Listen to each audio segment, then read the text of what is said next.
ज्येष्ठ शुक्ल पक्ष एकादशी तिथि। आज के दिन को हम निर्जला एकादशी भी कहते हैं। वर्ष भर में जितनी एकादशी होती है, आज व्रत रखने मात्र से सारी एकादशियों का फल हमें प्राप्त हो जाता है। पर निर्जला, पानी भी नहीं पीना है। व्रत का अर्थ केवल भोजन पर प्रतिबंध नहीं है।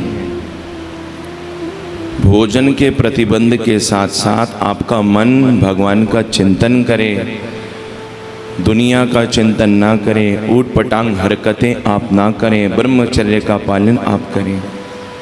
ऐसे एकादशी का व्रत हमें रखना चाहिए। उपसमीपे यो वासौ निजात्मा परमात्मनो। व्रत उसे कहते हैं जिसके द्वारा हम भगवान तक पहुंच जाएं। जो करने से आप भगवान तक पहुंच रहे हो, उसी क्रिया का नाम व्रत है, उपवास है।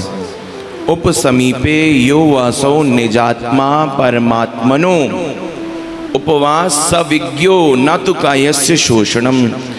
शरीर का शोषण करने का नाम व्रत नहीं है, अपितु आपका चिंतन भगवान का बने, वो व्रत है।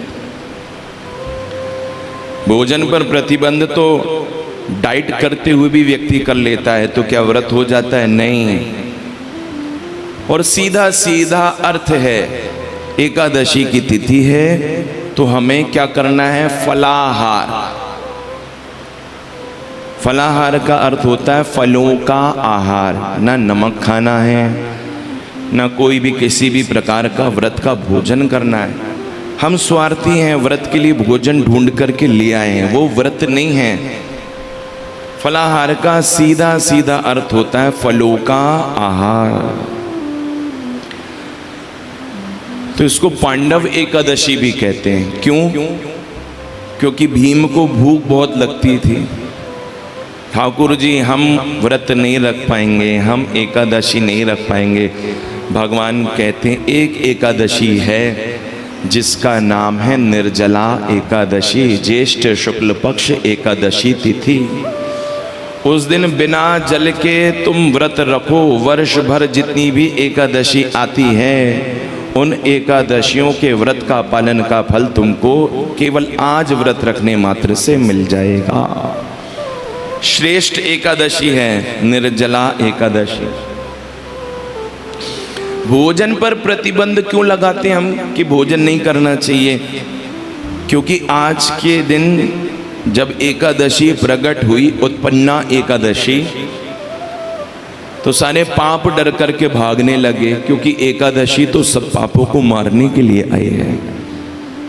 तो सारे पाप डर करके भागने लगे, भगवान के पास गए, ठाकुर जी हम कहाँ जाएं? भगवान कहते हैं एकादशी के दिन मेरे भक्त व्रत रखते हैं, भोजन नहीं करते, इसलिए एक काम करो, तुम जाकर के अन्न में निवास करो। तो एकादशी के दिन सारे पाप जो हैं वो अन्न में आकर के विराजमान हो जाते हैं। ये स्थिति है व्रत की। तो आज के दिन अन्न इसलिए नहीं खाना चाहिए, परंतु जो बीमार होते हैं, रोगी होते हैं, जो बच्चे होते हैं, जो बूढ़े होते हैं, उनके लिए कोई निषेध नहीं है, किसी प्रकार का विधान नहीं है।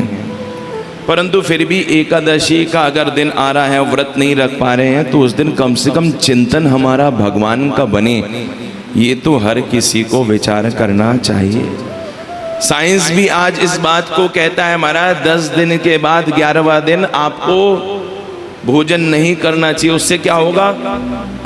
बोले बॉडी डिटॉक्स होगी, शरीर का जितना कचरा है ना सब बाहर आ जाएगा। एक दिन तो निराहार रहना चाहिए। साइंस आज कह रहा है, हमारे पुराणों ने कब से कहा है, वही एकादशी का व्रत है।